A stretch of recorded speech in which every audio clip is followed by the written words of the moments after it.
मंगल ग्रह पर जीवन था या है? हाँ, मुझे इस बात का पूरा यकीन है। मंगल ग्रह पर बहुत सी ऐसी चीजें हैं जो इंसान के बनाए स्कल्पचर्स जैसी लगती हैं। सवाल ये उठता है कि इसे किस सभ्यता ने बनाया था और इस सभ्यता का क्या हुआ।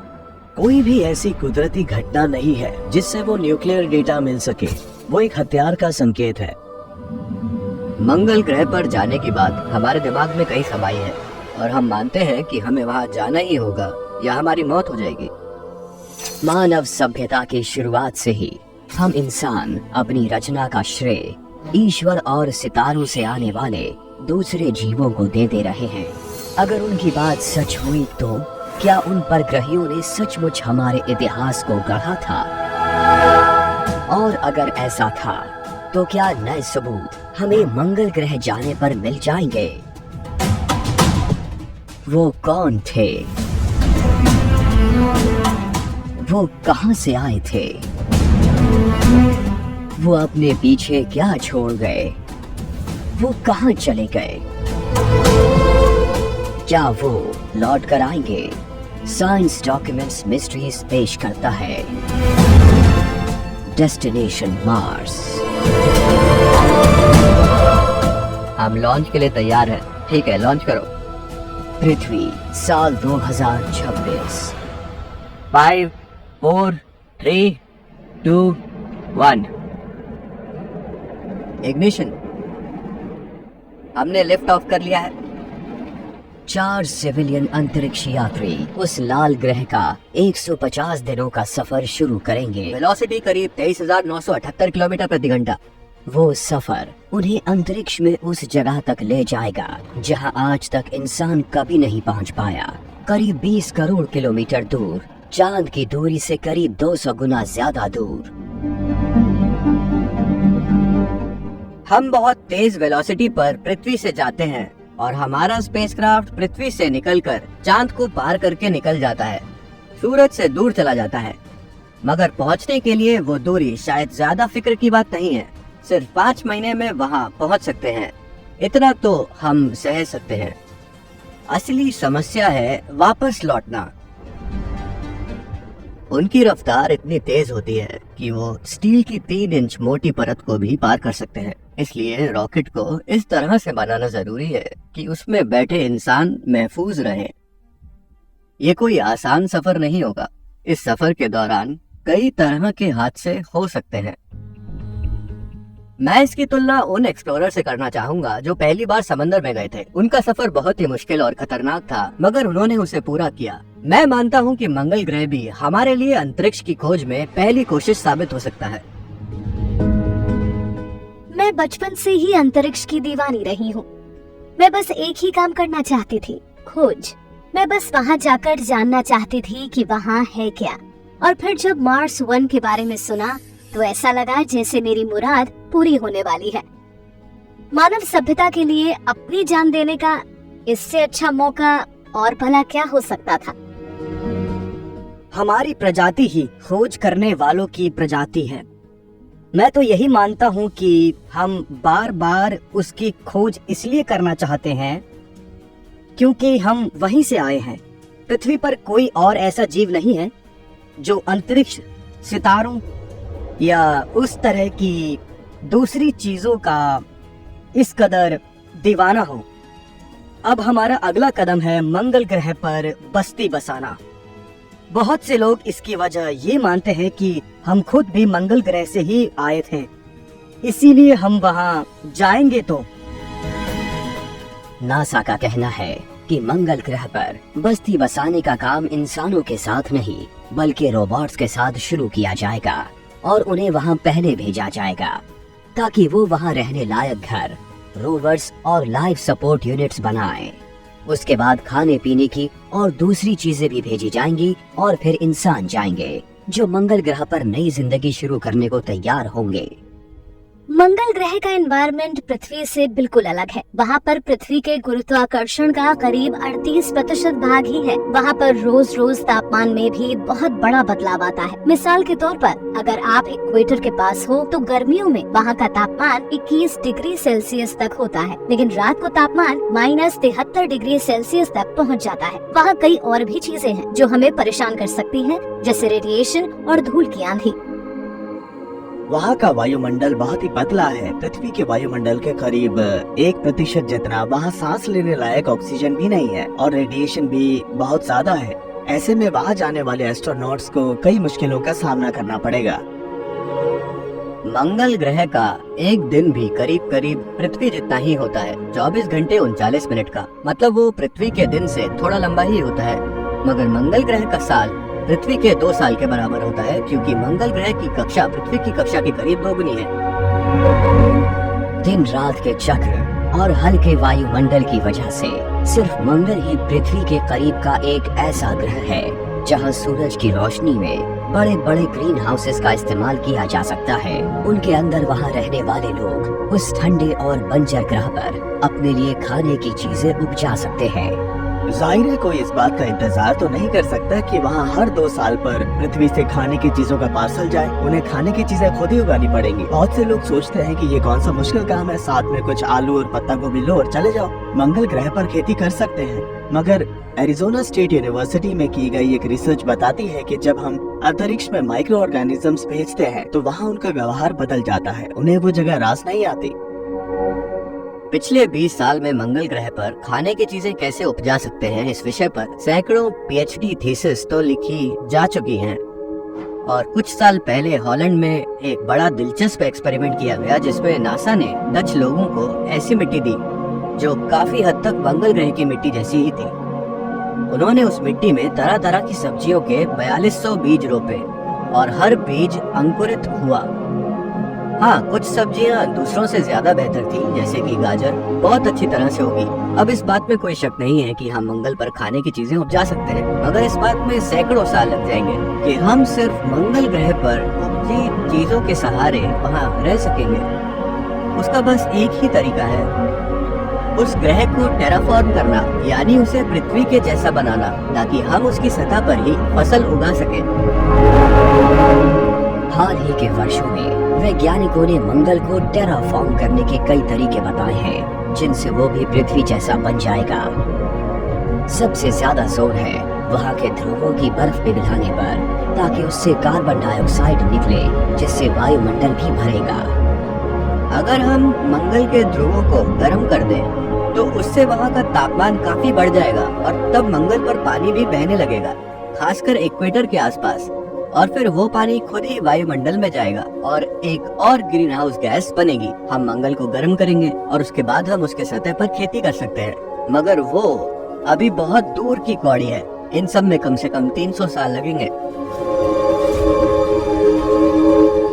नासा के साथ साथ अब प्राइवेट सेक्टर भी इस मिशन पर काम करने लगा है। तो अब मंगल की धरती पर इंसान का पहुंचना साइंस फिक्शन की बात नहीं रह गई है। लेकिन क्या हम उस ग्रह को टेराफॉर्म करके वहां स्थायी निवास बना सकते हैं? और अगर हम ऐसा करेंगे तो क्यों? आखिर मंगल पर ऐसा क्या है जो हमें बार बार वहां जाने को उकसाता है? मजेदार बात यह है कि पृथ्वी के हालात भी आज से 400 करोड़ साल पहले आज जैसे नहीं थे। मंगल ग्रह की तरह पृथ्वी भी रहने लायक जगह नहीं थी और यहाँ भी वायुमंडल नहीं था। एंशिएंट एस्ट्रोनॉट थियरिस्ट मानते हैं कि टेराफॉर्म की बदौलत ही पृथ्वी पर जीवन शुरू हो सका, और सबूत के तौर पर वो सृष्टि की शुरुआती कहानियों की मिसाल देते हैं। जब हम सृष्टि की रचना से जुड़ी कहानियां पढ़ते हैं तो एक बात करीब करीब हर कहानी में मिलती है कि देवता पृथ्वी पर एक स्टेबल एनवायरनमेंट बनाना चाहते थे। जेनेसिस की कहानी में पृथ्वी की स्टेप बाय स्टेप टेराफॉर्मिंग के बारे में बताया गया है। पहले दिन ईश्वर या देवताओं ने ब्रह्मांड की रचना की। दूसरे दिन उन्होंने फर्मामेंट बनाया, जिसे डोम कहा गया है, और ये पृथ्वी और जन्नत को अलग करने वाली सरहद थी। इसके बाद पेड़ पौधे और जीव आए और फिर आखिरी में इंसान बने। देखिए, मैं तो यही मानता हूँ कि ये बात भी परग्रहियों के पृथ्वी पर आने जैसी ही है। मैं मानता हूँ कि ईश्वर है, इसमें कोई शक नहीं कि एक सर्वोच्च शक्ति है, मगर इस बात से भी इनकार नहीं किया जा सकता कि दूसरे ग्रह के जीव पृथ्वी पर आए और हमारी रचना की, और शायद उन्होंने ही पृथ्वी को इस लायक भी बनाया कि यहाँ जीव रह सके। और अब हम मंगल ग्रह पर यही करना चाहते हैं। हम आज मंगल ग्रह पर जो कुछ करने की सोच रहे हैं, वही सब शायद परग्रहियों ने तब किया था जब वो पृथ्वी पर आए थे। हम उस ग्रह की टेराफॉर्मिंग करने वाले हैं, एक बेहतर वायुमंडल बनाना चाहते हैं, बर्फ को पिघलाकर नदियाँ और झील बनाना चाहते हैं, और फिर शायद जीवों को जेनेटिकली मैनिपुलेट भी करें ताकि वो उस ग्रह पर सरवाइव कर सके। हो सकता है कि परग्रही ही इंसानों को इस बात का निर्देश दे रहे हो कि वो मंगल पर जाकर उस लाल ग्रह को बसाएं। हम आज मंगल ग्रह पर बस्ती बसाने की सोच रहे हैं, तो क्या ये कहा जा सकता है कि हम भी उन परग्रहियों के नक्शे कदम पर चल रहे हैं जो हमारे अतीत में पृथ्वी पर आए थे? एंशिएंट एस्ट्रोनॉट थियरिस्ट मानते हैं कि न सिर्फ ऐसा हो रहा है, बल्कि उनका कहना है कि हमारे पास इस बात के सबूत भी है कि हम जिस ग्रह पर जाने की सोच रहे हैं, उस ग्रह से कभी पृथ्वी पर भी जीव आए थे। क्या ये कहा जा सकता है कि पृथ्वी पर जो जीवन है उसकी शुरुआत मंगल ग्रह पर हुई थी? और क्या ऐसा किसी इत्तेफाक से नहीं हुआ था, बल्कि यही असली डिजाइन था? अगर ये बात है, तो फिर मंगल ग्रह पर रहने वाले जीवों का क्या हुआ?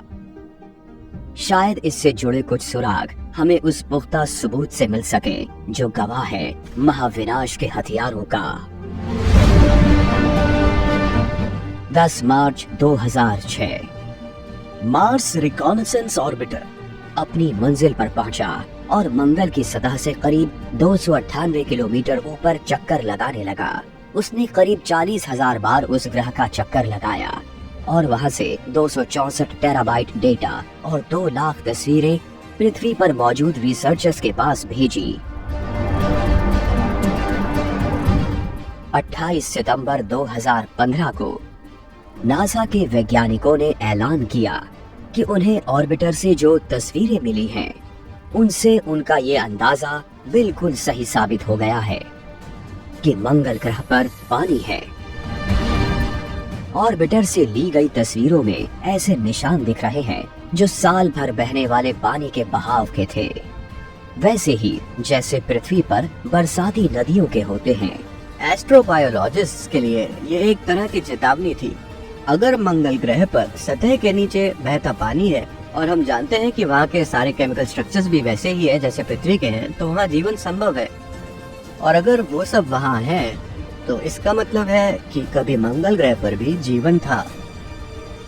सबके मन में सबसे बड़ा सवाल यही है कि क्या मंगल ग्रह पर जीवन को सहारा देने वाले तत्व हैं? मैं तो मानता हूँ कि हाँ है। जरूरी नहीं है कि किसी तालाब में ही तरल पानी हो तभी उसमें माइक्रोब्स जी सकते हैं। पृथ्वी पर भी बहुत से ऐसे माइक्रो ऑर्गेनिजम्स हैं जो मंगल ग्रह जैसे हालात में रहते हैं। तो क्या मैं मानता हूँ कि मंगल ग्रह पर जीवन था या है? तो हाँ, मुझे पूरा यकीन है। 1996 में एंटार्क्टिका के एलन हिल के बर्फ के मैदानों से मिली मंगल ग्रह की एक मीटोराइट का अध्ययन कर रहे नासा के रिसर्चर्स ने बताया कि उन्होंने एक बड़ी चौंकाने वाली खोज की है कि उन्हें मंगल ग्रह पर सूक्ष्म जीवों के होने के सबूत मिले हैं। मगर हैरानी की बात ये थी कि जैसे ही यह खबर दुनिया भर में सुर्खियों में छाई, वो अपने इस दावे से मुकर गए। करीब 10 साल बाद वैज्ञानिकों ने फिर से उस मीटियोराइट की जांच की और बताया कि उसमें वाकई कुछ जीव तत्व हैं और उन्हें बैक्टीरियल फॉसिल्स के सबूत मिले हैं। मीटियोराइट से इस बात के पुख्ता सबूत मिल चुके हैं कि शुरुआती मंगल ग्रह पर माइक्रोबियल लाइफ थी। ये बात हैरान करने वाली है। मंगल के कुछ ही मीटियोराइट्स पर जीवन के संकेत नहीं मिले हैं, बल्कि करीब करीब हर एक पर मिले हैं। मंगल की मीटियोराइट पर मिले सूक्ष्म जीवों के प्रमाण अपने आप में बहुत बड़ी खोज थी। मगर 2013 में जियोकेमिस्ट स्टीवन बैनर ने कुछ ऐसी खोजों की बात की और दावा किया कि ये मीटियोराइट्स जिस बात की ओर इशारा कर रही हैं, वो इससे कहीं ज्यादा चौंकाने वाली बात है कि कभी मंगल पर जीवन था।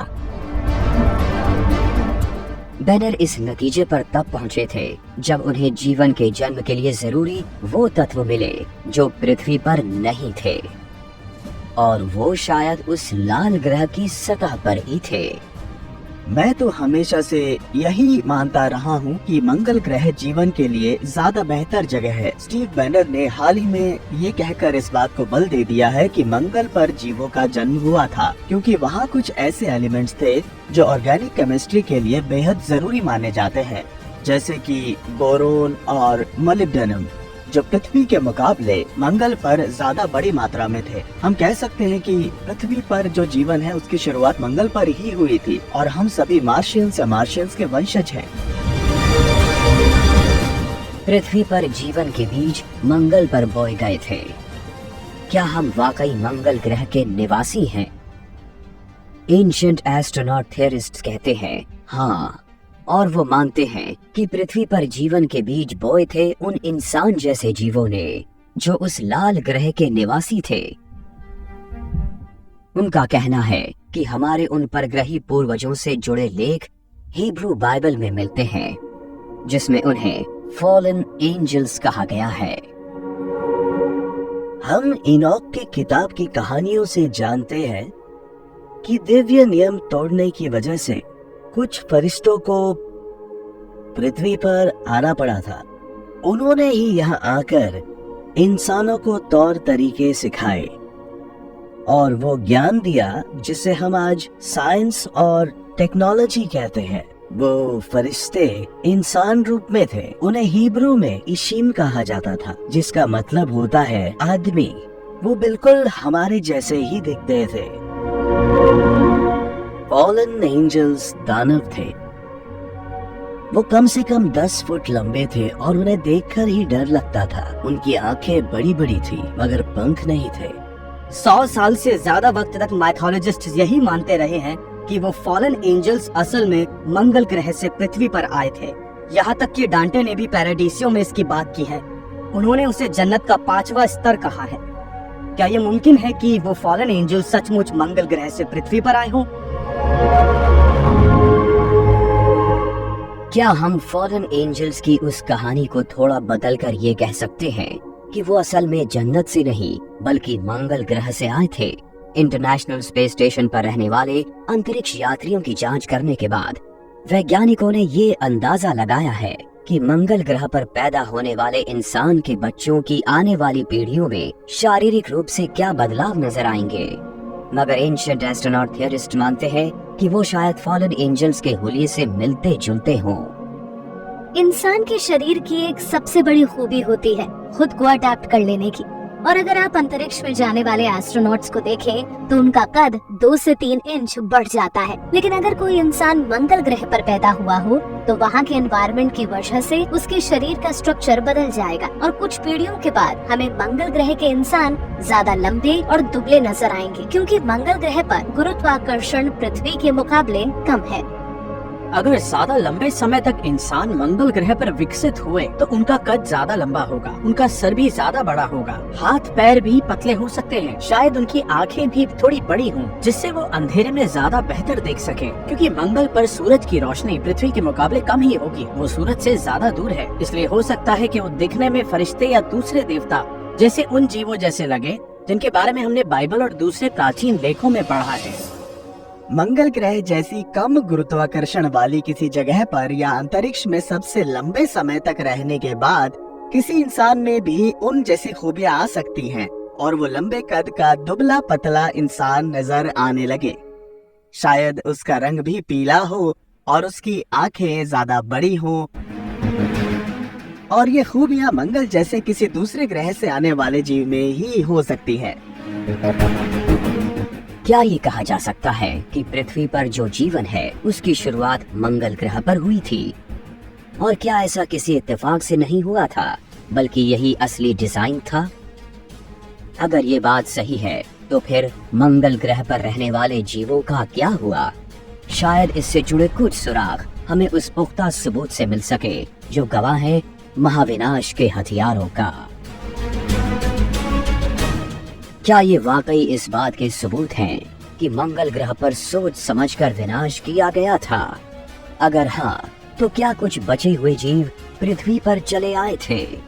शायद इससे जुड़े कुछ और सबूत हमें मंगल ग्रह की सतह की तफ्तीश से मिले और उन रहस्यमय संरचनाओं की जांच से भी, जिन्हें कुछ लोग परग्रही कलाकृतियां कहते हैं।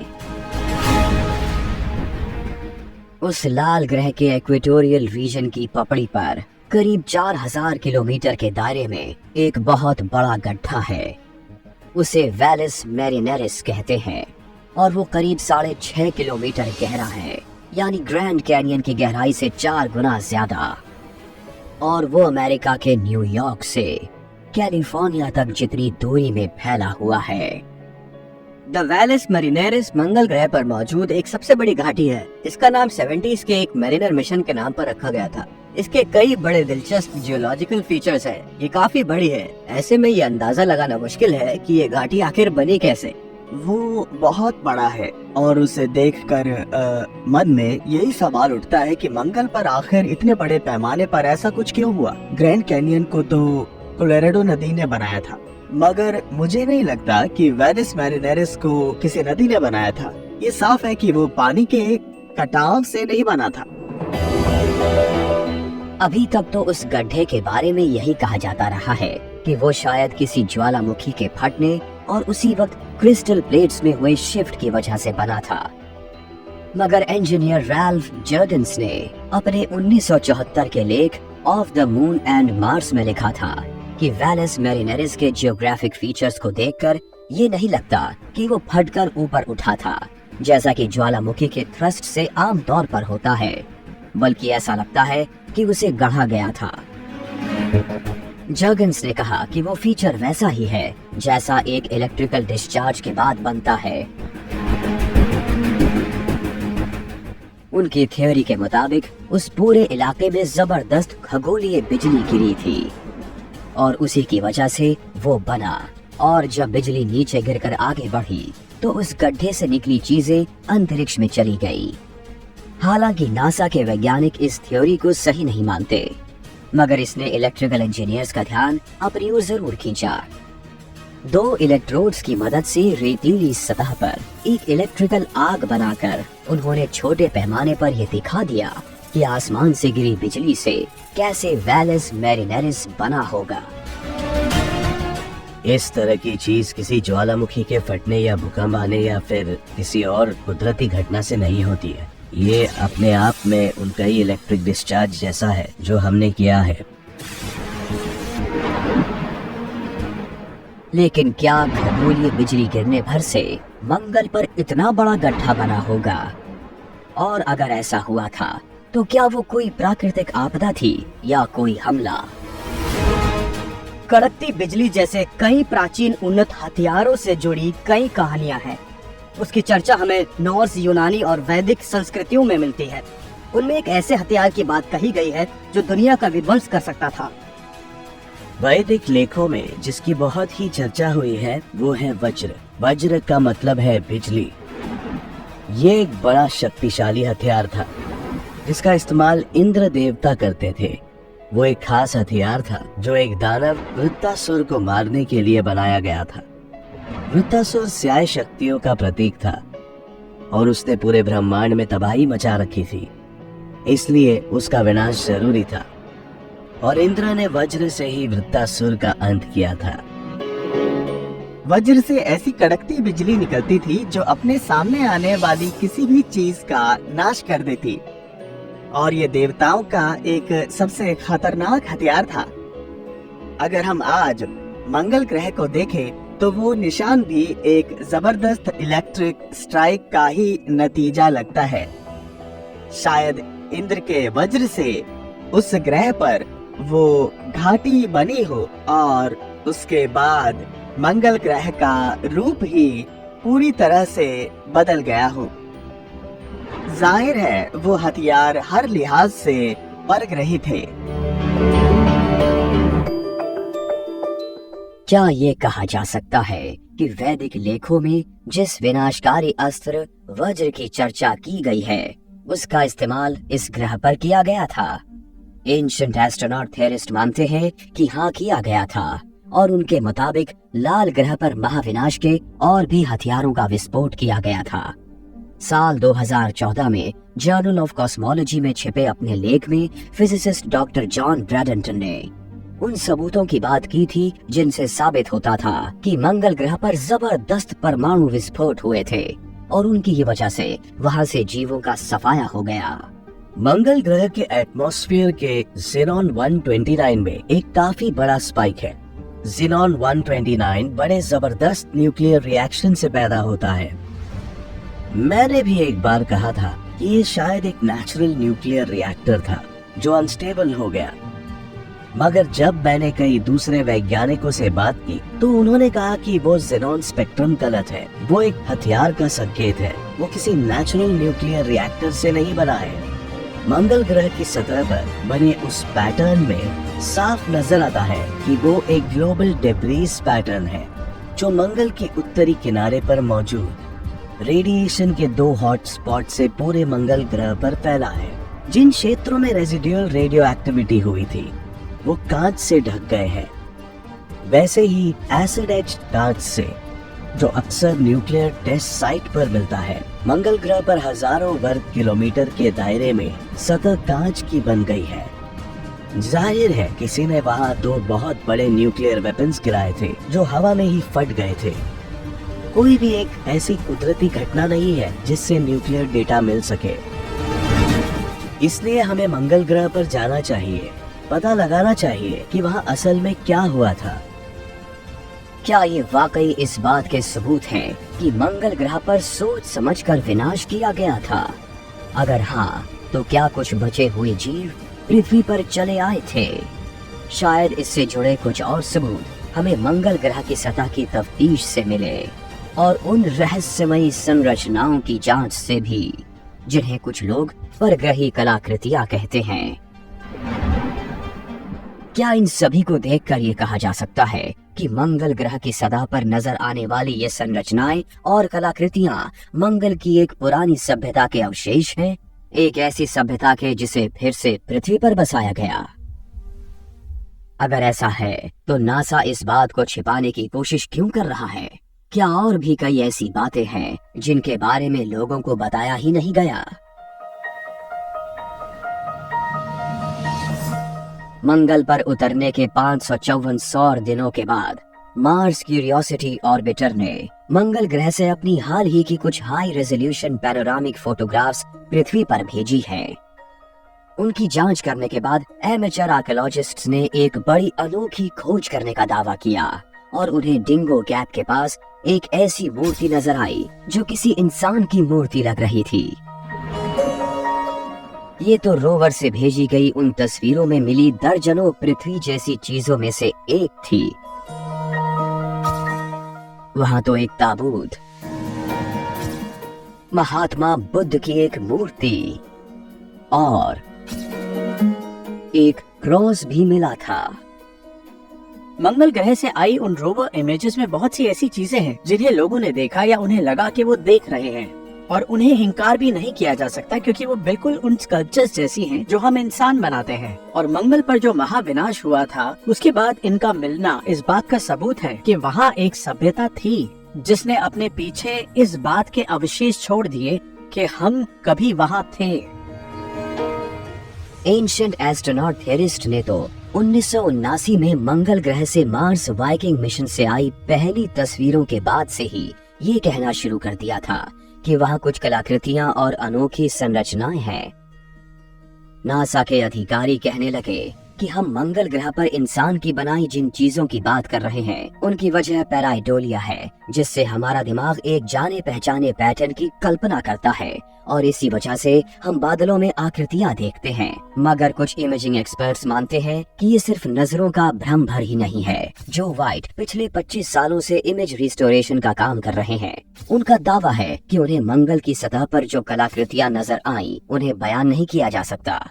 रोवर से आई तस्वीरें काफी हद तक क्लोजअप में थी और उनमें किसी मूर्ति के सर, पत्थर के ब्लॉक्स, कहीं लिखी हुई कोई चीज या कार्विंग्स को बड़ी आसानी से देखा जा सकता था। ये बड़े अफसोस की बात थी कि उन्होंने उन तस्वीरों को नष्ट करने की बहुत कोशिश की थी, मगर इसके लिए उन्होंने उसे बस रिसाइज किया था ताकि उसके डिटेल्स खत्म हो जाए। मगर मैं चूंकि फोटोग्राफिक रेस्टोरेशन का काम कर चुका हूँ, इसीलिए मैं जानता हूँ कि ये काम कैसे किया जाता है। मैंने उन्हें उभारने के लिए उनका कॉन्ट्रास्ट बढ़ा दिया और उन्हें थोड़ा शार्पन कर दिया। मैंने जिनको पहले देखा वो आँख और नाक के डिटेल्स थे मूर्ति के सामने वाले हिस्से में, और बाई तरफ मूर्ति के मुंह का स्ट्रक्चर बिल्कुल साफ नजर आ रहा था और उसके कान भी दिख रहे थे। यहाँ पर इसके अलावा मूर्ति का लंबा कोन के आकार का सिर भी साफ नजर आ रहा था। हो सकता है कि वो मूर्ति के सर पर रखा एक ताज हो जो शायद टूट गया था, मगर दावे से कुछ नहीं कह सकता। देखिए, वो मूर्ति टूटी हुई है और वो थोड़ी तक रेत में डूबी हुई है। और ये बात साफ दिख रही थी कि इस तरह की कोई चीज हम मध्य या दक्षिण अमेरिका में मिलने की उम्मीद कर सकते हैं।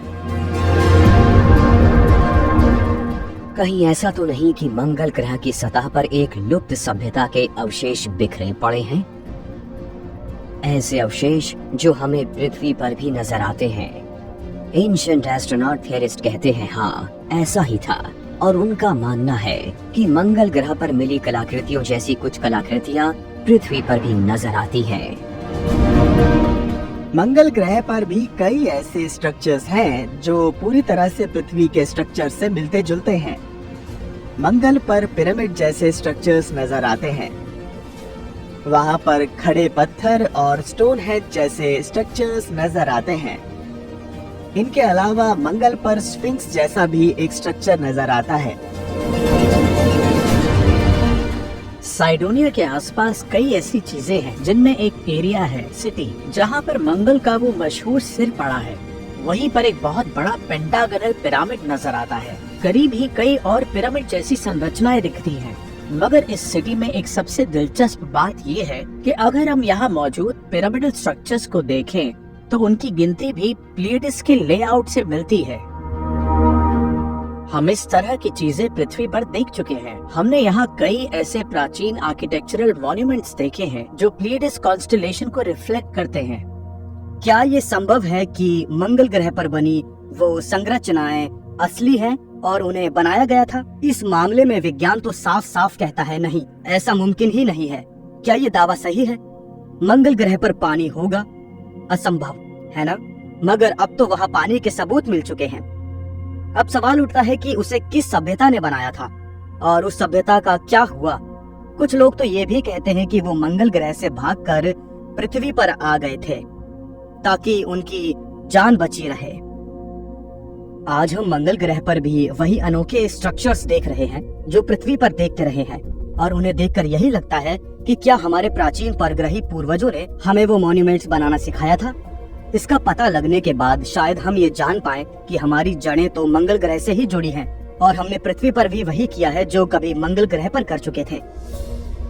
क्या इन सभी को देखकर ये कहा जा सकता है कि मंगल ग्रह की सतह पर नजर आने वाली ये संरचनाएं और कलाकृतियां मंगल की एक पुरानी सभ्यता के अवशेष हैं, एक ऐसी सभ्यता के जिसे फिर से पृथ्वी पर बसाया गया? अगर ऐसा है तो नासा इस बात को छुपाने की कोशिश क्यों कर रहा है? क्या और भी कई ऐसी बातें हैं जिनके बारे में लोगों को बताया ही नहीं गया? वर्नर वॉन ब्राउन एक ऐसे जीनियस थे जिनकी बदौलत हम चांद तक पहुंच गए। क्या ये नहीं हो सकता कि उन्होंने गुपचुप तरीके से एक मिशन भेज दिया हो? और अगर ऐसा किया था तो उनका मकसद क्या था? $250 करोड़ का मार्स क्यूरियोसिटी आज तक का सबसे उन्नत रोवर है जो मंगल की सतह पर खोज करने गया है। उससे हमें न सिर्फ हाई रेजोल्यूशन फोटोग्राफ्स मिले हैं बल्कि वहाँ की मिट्टी और हवा के नमूने भी मिले हैं, और मंगल की सतह पर घूमते हुए वो कैमरों को अपनी तरफ मोड़ भी लेता है। ये एक ऐसी खूबी है जिसकी बदौलत नासा के इंजीनियर्स पृथ्वी से ही किसी भी समस्या को देख लेते हैं और उनका समाधान कर सकते हैं। कमाल की बात यह है कि अपने मिशन के 50 दिन पूरे करने के बाद रोवर ने एक बड़ी ही रहस्यमयी फोटो भेजी जिसमें कई रिसर्चर्स को रोवर पर काम करती एक इंसान जैसी आकृति का साया नजर आया। उसमें एक इंसान साफ साफ नजर आ रहा है और उसने हेलमेट भी नहीं पहना है। मगर उसने एक तरह का गियर और चश्मा जरूर पहन रखा था और इससे लोगों ने ये अंदाजा लगाया कि मंगल पर जो भी हो रहा है उसके बारे में नासा या मिलिट्री स्पेस प्रोग्राम के लोग पूरी बात नहीं बता रहे हैं। नासा को मंगल ग्रह पर चल रही हर बात मालूम है, लेकिन वो हमें पूरी बात नहीं बता रहे। वो तस्वीरें दिखाते हैं, दूसरी चीजें दिखाते हैं, मगर उनके ऊपर कोई कमेंट नहीं करते हैं और चाहते हैं कि लोग उन्हें देखें और ये समझने की कोशिश करें कि वो क्या है। वो खुद उनके बारे में कुछ नहीं कहते क्योंकि वो खुद पॉलिटिकल बंधनों में बंधे हुए हैं। कुछ साल पहले हमारे पास जैकी नाम की एक महिला का फोन आया जिसने खुद को नासा की एक पूर्व कर्मचारी बताया।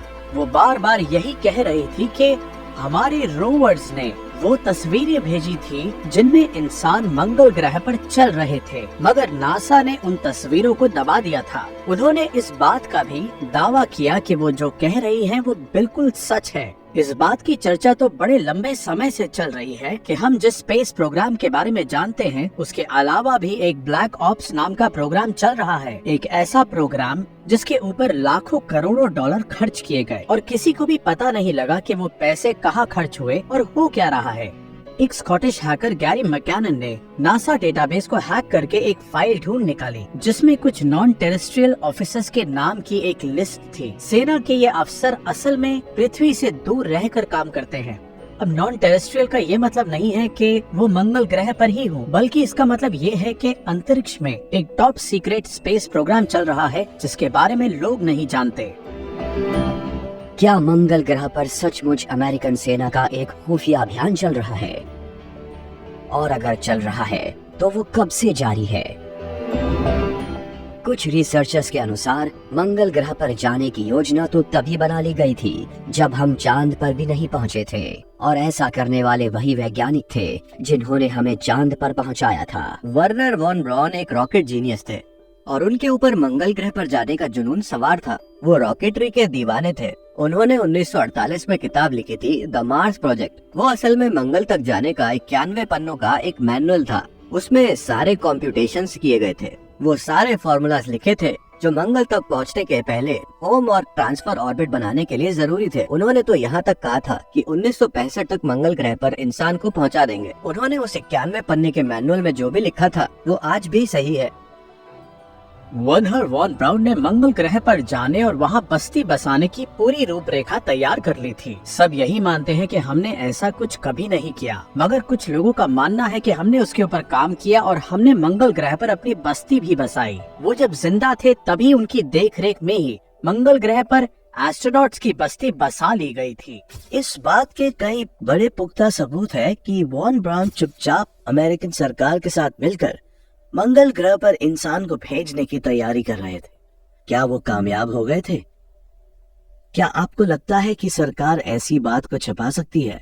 हाँ, बिल्कुल।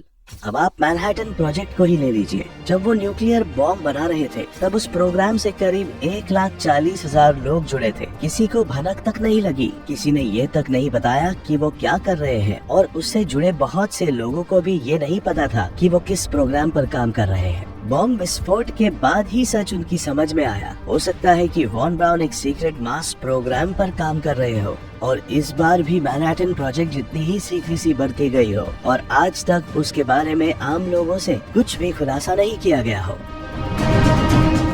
वर्नर वॉन ब्राउन एक ऐसे जीनियस थे जिनकी बदौलत हम चांद तक पहुंच गए।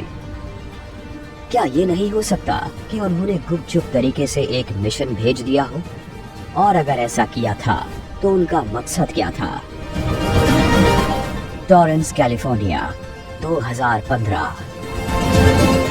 एक private space agency space x के लीडर एलॉन मस्क और उसके बोर्ड मेंबर्स ने बताया कि उनके संगठन का असली मकसद है मंगल ग्रह पर इंसानों की बस्ती बसाना।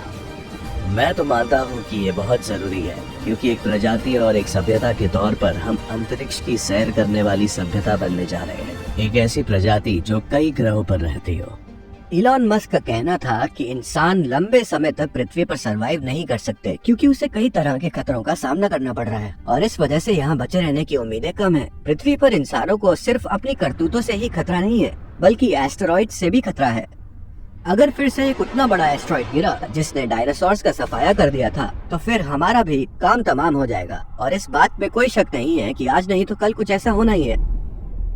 मंगल पर जाने की बात सर्वाइवल इंस्टिंक्ट है। हम उसके बारे में जानते हैं और हमारे दिमाग में कहीं ये बात बैठी है कि हमें वहाँ जाना होगा, वरना हम मारे जाएंगे।